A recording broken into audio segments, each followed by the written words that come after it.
Now we see a traveling salesman problem. Imagine that the drawing below is a map showing 4 cities and the distance in kilometer between them. Suppose that a salesman must travel to each city exactly once, starting and ending in city A.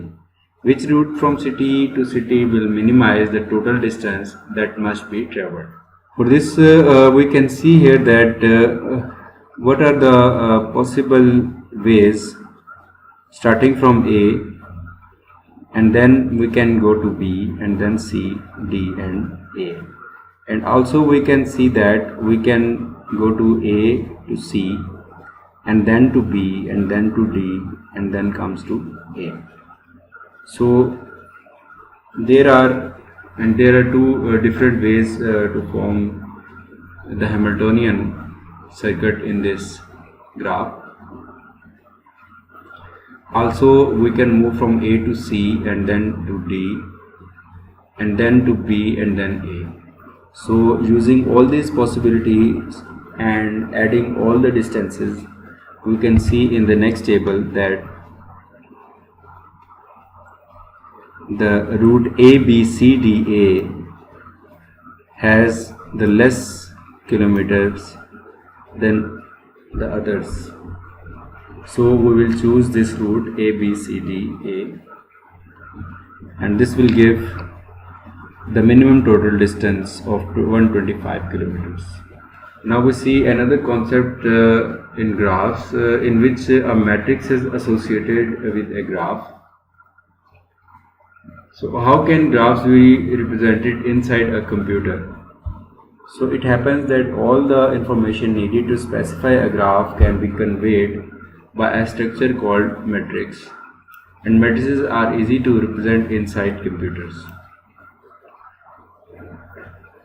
So we see here that what is a matrix, and it is a rectangular array of elements. So we have this matrix of m rows and n columns, and now we see how we relate a matrix to a given graph. So we see here matrices and directed graphs. Let G be a directed graph with ordered vertices v1, v2 up to vn. The adjacency matrix of G is the n cross n matrix A, which can be represented by Aij over the set of non-negative integers such that Aij is equal to the number of rows from Vi to Vj. So for all ij starting from 1 to n. Now we form this matrix by using an example. The two directed graphs shown below differ only in the ordering of their vertices. Find their adjacency matrices. So A and B are the given graph, and we need to form the adjacency matrices. So what we need to do is we need to write the labeled vertices v1, v2, v3 in a row and also in a column v1, v2 and v3. And now we see here that v1 is not attached with v1, so there is no edge between v1 and v1. So here we put 0. And from v1 to v2 we see here that from v1 to v2 there is no edge, so again we put here 0. And from v1 to v3 we have no directed edge, so again it is 0. And for v2 we see that from v2 to v1 there is no edge, so it is 0. And from v2 to v2 there is a directed edge which is e5, so it is one directed edge, so we write here 1. And from v2 to v3 we see that there is an edge e3, so one edge, so we write here 1. And now in the last row we see that V3, from V3 to V1 there are two edges. So here we put 2, and from V3 to V2 there is a single edge, directed edge. So we write here 1, and from V3 to V3 there is no loop, so we write here 0. And that's how the adjacency matrix of a graph is formed. And for V part it is left as an exercise. Just like we can form a matrix from a given graph, we can also draw a directed graph from a given matrix. So we are given with a matrix A and we need to draw a graph related to this matrix. So what we need to do is we write here the labeled vertices V1, V2 and V3 and V4. Likewise, we can write here in the column V1, V2, V3 and V4. And now what we are checking here is if there is an edge from V1 to V1. So we see here 0, so there is no directed edge from V1 to V1. And then we see here that from V1 to V2 there is a directed edge. So इसी तरह V1 से V3 में भी एक directed as है, लेकिन V1 जो है वो V4 से किसी भी एज से अटैच नहीं है. So on the next slide we see that V1 is attached with V2 and also with V3, but there is no directed edge for V4. और इसी चीज़ को आप कंटिन्यू करेंगे सेकेंड रो के लिए, और V2 और V1 के दरमियान में देखेंगे तो V2 और V1 के दरमियान में एक डायरेक्टेड एज होगी. सो V2 से V1 पे एक डायरेक्टेड एज पाई जाएगी, और इसी तरह V2 is connected with V2 through a directed edge and there is a loop.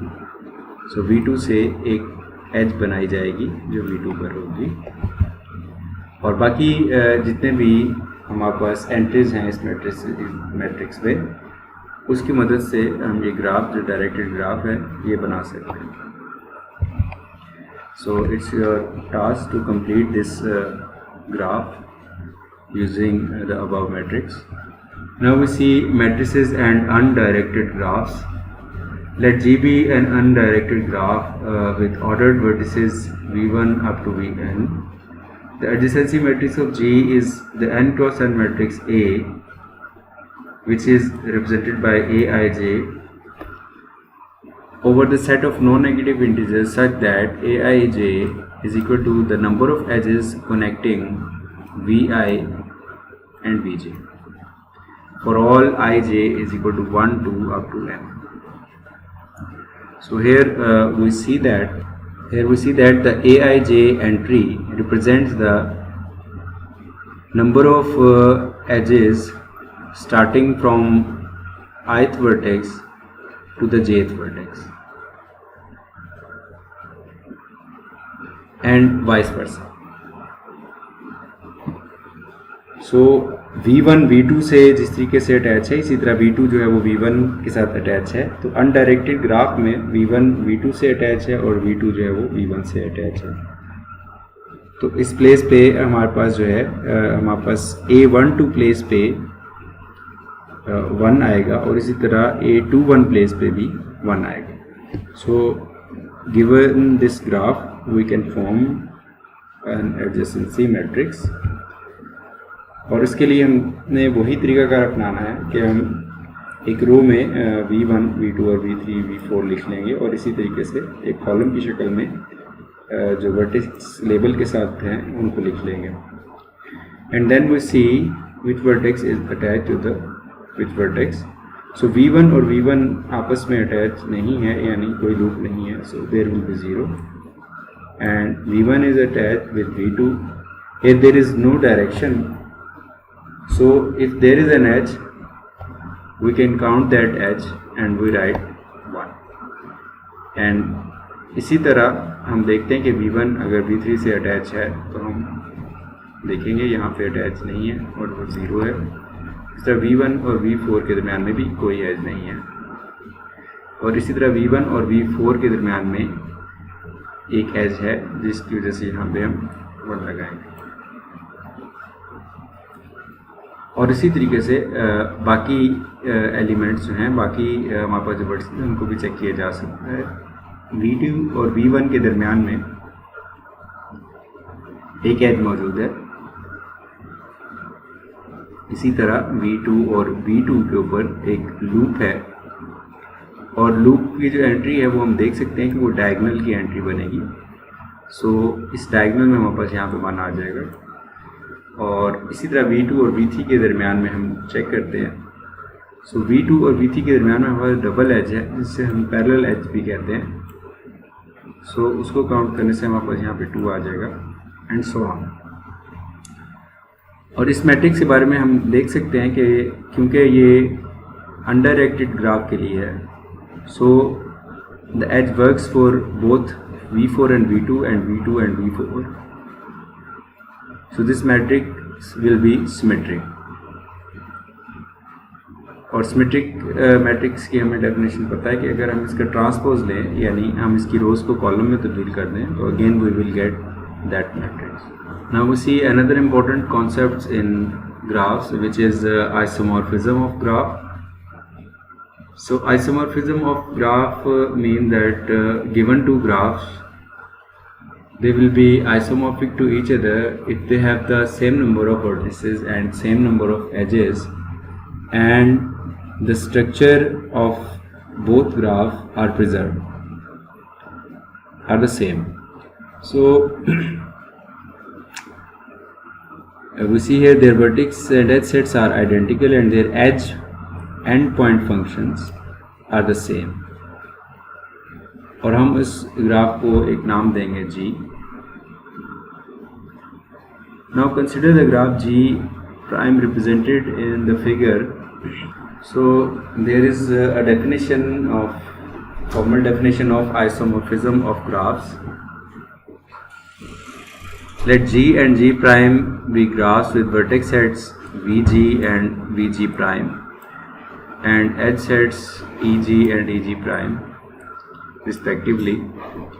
G is isomorphic to G prime if and only if there exists one-to-one correspondence. So there is a map G from vertex set of G to the vertex set of G prime and H map which correspond to the edges in G and G prime, and this map will preserve the edge endpoint function of G and G prime in the sense that for all V belong to VG and E belong to EG, V is an endpoint of E if and only if GV is an endpoint of HG. So the structure will be preserved. So अगर हम इस definition को देखें, इसको इसमें V is an endpoint of E और GV is an endpoint of HE है, तो यहाँ पे हमें ये बात समझ में आती है कि स्ट्रक्चर जो है वो प्रिजर्व हो रहा है कि अगर किसी एज के साथ हमारे पास यहाँ पे V मौजूद है तो ये V जो है G की मदद से G प्राइम में चला जाएगा जो कि हमारे पास वर्टेक्स बनेगा GV